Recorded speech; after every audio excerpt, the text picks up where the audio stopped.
Mais qu'est-ce que tu fous? Calme-toi! Avoue que c'est toi le Père Noël. Arrête tes conneries!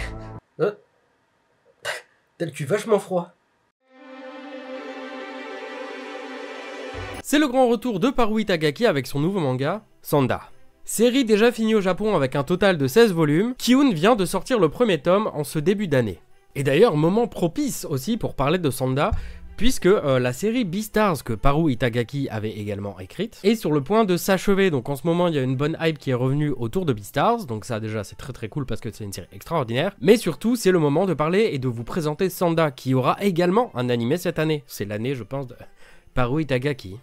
Shiori, jeune lycéenne, est l'une des rares personnes qui se souvient encore qu'il y a des années avant, en hiver, on fêtait quelque chose que vous connaissez sûrement tous, Noël. Shiori est persuadée que son amie Ono, disparue depuis plusieurs jours, n'est pas morte. Elle est également persuadée que Kazushige, le deuxième délégué de sa classe avec Shiori elle-même, est un descendant de Sanda.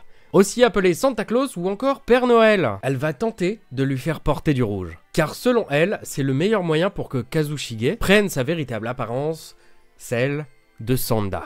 Elle n'y parviendra pas à lui faire porter du rouge, et dernier moyen qu'elle aura trouvé pour lui faire prendre donc sa véritable apparence, bah c'est tout simplement de le poignarder.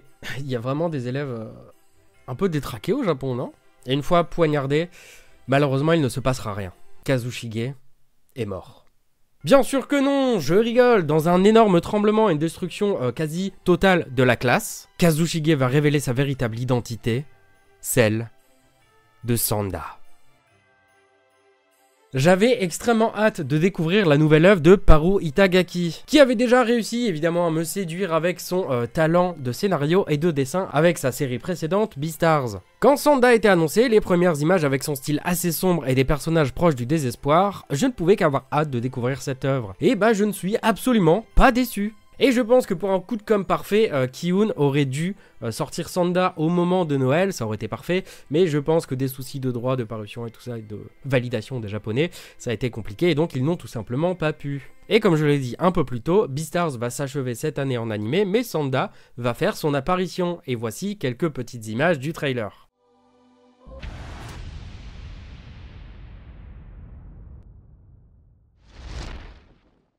Passons maintenant à la critique du scénario. Et ben je dois dire que tout fonctionne très bien. Quand Sanda prend son apparence, on découvre petit à petit les pouvoirs qui lui sont liés. La foi des enfants en son existence peut d'ailleurs augmenter sa force et visiblement aussi un petit peu ses pouvoirs.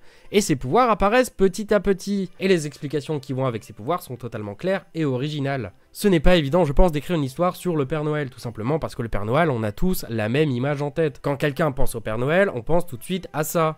Et bah là, c'est totalement l'inverse. Dans Sanda, le Père Noël, les 3/4 du temps est en jogging, parce que le jogging rouge, c'est tout simplement le jogging de l'école. Et là, à contrario aussi, le Père Noël a une petite barbe et une musculature de dingue. Et franchement, du coup, je trouve que c'est l'opposé du Père Noël qu'on connaît, et je trouve ça génial. Et autre manga qui parle un peu de cet esprit Père Noël et tout ça, pour moi, c'est Perfutar Corporation, et je ne vois pas d'autres mangas. Dites-moi en commentaire s'il y en a d'autres, mais là, pour l'instant, j'ai que ça en tête, en tout cas.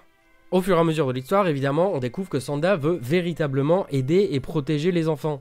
Ce qui est aussi normal, vu que c'est le Père Noël. Le caractère des personnages est vraiment varié et très cool. Shiori est le perso que j'aime le plus. Elle tente tout pour découvrir de quoi le Père Noël est capable, quitte à se faire elle-même sauter. Les autres personnages sont tout aussi bien pensés, et on découvre petit à petit qui ils sont. Ils ont tous des envies différentes, et c'est une grosse force pour le manga. Parce que les envies des enfants, c'est la clé de Noël. Les envies, la liste au Père Noël, tout est lié. L'univers dans lequel Paru Itagaki nous a plongé, il y a actuellement 50 000 enfants de 15 ans, ce qui représente 0,01% de la population. Et l'école veut évidemment le meilleur pour eux. Après tout, ils représentent l'avenir et l'espoir de la population future. Et je tiens à placer un énorme big up au directeur de l'école, qui est un personnage complètement cinglé. Et j'ai vraiment hâte de le revoir dans le tome 2. Pour la partie dessin à présent, bah j'ai absolument rien à dire, à part que je suis totalement fan du dessin de Paru Itagaki. Au tout début de Beastars, par exemple, les personnages étaient encore assez lisses. Petit à petit, elle a trouvé un style un peu plus agressif, un peu plus bourrin, qui colle très bien à la manière qu'elle a d'écrire ses personnages et ses histoires. L'ambiance dans Beastars, comme dans Sanda, est parfois étouffante et brutale, ce qui rend les pages étouffantes, agressives et parfaites. Le découpage est ultra fluide et très bien réalisé, sans grande surprise. Et d'ailleurs, je tiens à vous montrer mon amour pour Paru Itagaki, notamment à travers ses pages couleurs. Regardez ça, j'en suis fou. Elle a une manière incroyable de mélanger les couleurs entre elles, je suis fan. Et ce qui m'impressionne le plus, c'est que tout ça, c'est réalisé à la main. Elle utilise quasiment jamais l'ordinateur. Bref, pour conclure, Sanda est une magnifique découverte. J'aime l'univers qu'elle a mis en place et je pense qu'elle aime que ses histoires soient centrées dans un seul et même endroit. Ici, par exemple, c'est à l'académie, un peu comme dans Beastars, et on ira, je pense, occasionnellement à l'extérieur. L'académie est vraiment un lieu important au sein de cette histoire, c'est pour ça que tout se déroulera principalement à l'intérieur, pour la simple et bonne raison que Sanda doit protéger les enfants, et où sont les enfants? Dans l'académie.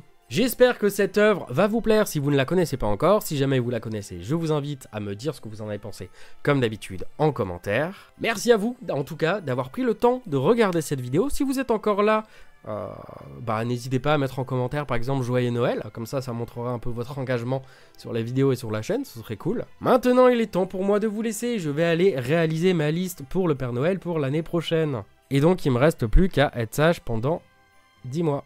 Allez, on se dit évidemment à très bientôt et on n'oublie pas, bisous sur les